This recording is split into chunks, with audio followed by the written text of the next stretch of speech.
নমস্কার, সুপ্রভাত। কেমন আছেন সবাই? আমি অনন্যা, অনন্যার ব্লগসের আরও একটি ঝাঁঝকচকে নতুন ব্লগে আপনাদের সকলকে জানাই অনেক অনেক অনেক স্বাগত। আশা করছি আপনারা সকলে খুব ভালো আছেন, সুস্থ আছেন, সাবধানে আছেন, নিরাপদে আছেন। আমরাও বেশ ভালোই আছি। আজ দিনটি সোমবার, সকাল এখন 8টা মতো বাজে। আপনাদেরকে সাথে নিয়ে ঠিক এখন থেকেই আজকের ব্লগটি আমি শুরু করছি। যথারীতি সকালে ঘুম থেকে উঠে ব্রাশ করে ফ্রেশ হয়ে সকালবেলাকার চা পর্ব মিটিয়ে ফেললাম। তারপর মাছ কাকুর হাঁক ডাক শুনে বাইরে বেরিয়ে এলাম। বাইরে বেরিয়ে এসে দেখছি মাছ কাকু পাবদা মাছ, বাটা মাছ আর নিয়ে এসেছে ছোট ছোট ইলিশ মাছ। দেখুন কতটুকু আকৃতির। তো সেই জন্য 3-4টে ওজন করে দিচ্ছে, কারণ এক একটার ওজন 150-200 গ্রামের বেশি হচ্ছেই না। তো মা তো প্রথমে পাবদা মাছ নিল, তারপরে 4টের জায়গায় 2টো ইলিশ মাছ মা নিল। সেই 2টো ইলিশ মাছের আবার একটি কাটা হলো, তার হলো 4টে পিস মাথা আর লেজ ধরে। আরও একটি মাছ কাটা হলো, তার হলো 3টে পিস মাথা আর লেজ ধরে। তাহলে ভাবুন কতটুকু ছিল। তো যাই হোক, মা বলছে ঝোলে হয়তো খাওয়া যাবে না, কিন্তু হ্যাঁ মচমচে ভাজা করে খেতে ভালোই লাগবে। তো সেই মতোই নেওয়া হলো। যদিও এতগুলো কাটা বেছে বাবা খেতে পারবে না, আমি আর মাই খেয়ে নেব, আর কিছু করার নেই। ইলিশ তো ইলিশই হয় বলুন, তার গন্ধই তো আলাদা লেভেলের হয়। তো সেই মতোই নিয়ে নেওয়া হলো। তারপর যথারীতি রান্নাবান্না শুরুই করে ফেললাম।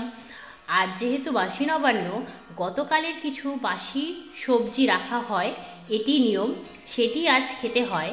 আর তার সাথে আজকে টাটকা মাছের ঝোল তৈরি হচ্ছে। যে পাবদা মাছ নেওয়া হলো সেই পাবদা মাছের।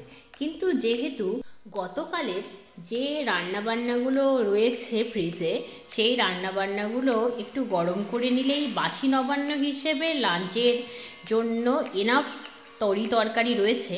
সেই জন্য আজকের এই টাটকা ঝোলটি শুধুমাত্র ডিনারের জন্যই বানানো হচ্ছে। তাই 4 পিস পাবদা মাছ দিয়েই এটি রান্না হচ্ছে। আগামীকাল আবার মঙ্গলবার, ভেজ খাওয়ার দিন, তাই বেশি পরিমাণ মাছ রান্না করে ফ্রিজে রেখে বুধবারে খাওয়ার কোনো মানে হয় না। সেই জন্যই 4 পিস মাছ দিয়েই আজকে রান্না হচ্ছে। 4 পিস বলতে 4টি পাবদা মাছ দিয়ে। তো দেখুন, আপনাদের সাথে গল্প করতে করতে পাবদা মাছের ঝোল কিন্তু ফুটে উঠেছে।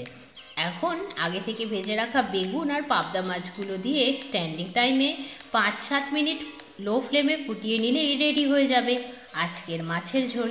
আর এদিকে এক এক করে ফ্রিজে থাকা গতকালের রান্না করা খাবারগুলোকে গরম করে নেওয়া হলো, কারণ গরম না করলে তো খাওয়া যাবে না, আর গরম না করে খাওয়া উচিতও নয়। তো সেই জন্যই গরম করে নেওয়া হয়েছে। তারপর এখন একটা ইলিশ মাছের 2টো পিস নিয়ে একটু কড়া করে ভেজে নিচ্ছি, কারণ ডালের সাথে তো ভাজা নেই।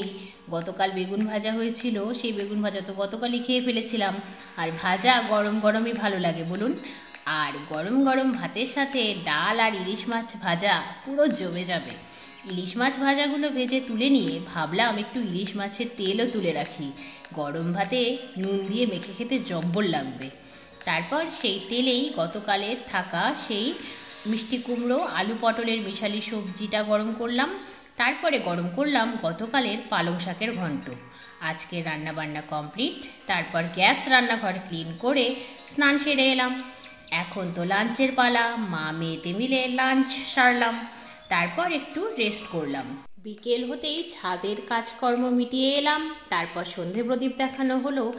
আজকে সান্ধ্যকালীন চা না বানিয়ে, বেশ যেহেতু ঠান্ডা পড়েছে, তাই তৈরি হলো কফি দুধের। কিন্তু দেখুন, তাড়াহুড়ো করে কফি বানাতে গিয়ে খানিকটা উতলে গেল। কি আর করব, যাই হোক, অবশেষে কফিটা বানালাম।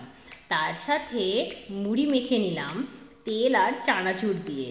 তারপরে নিয়ে এলাম গরম গরম তেলে ভাজা পেঁয়াজি, চিংড়ির চপ আর ভেজিটেবিল চপ। তেলে ভাজা দিয়ে মুড়ি আর কফি সহযোগে সান্ধ্যকালীন ভোজ জমজমাট। তাহলে আজকের মতো এই পর্যন্তই। আবার আপনাদের সঙ্গে দেখা হবে খুব শিগগিরই অন্য একটি নতুন ব্লগে। ততক্ষণ আপনারা সবাই খুব ভালো থাকবেন। আজকের ব্লগটি কেমন লাগলো জানাবেন, ভালো লাগলে একটি লাইক করে দেবেন। আজকের মতো বাই বাই।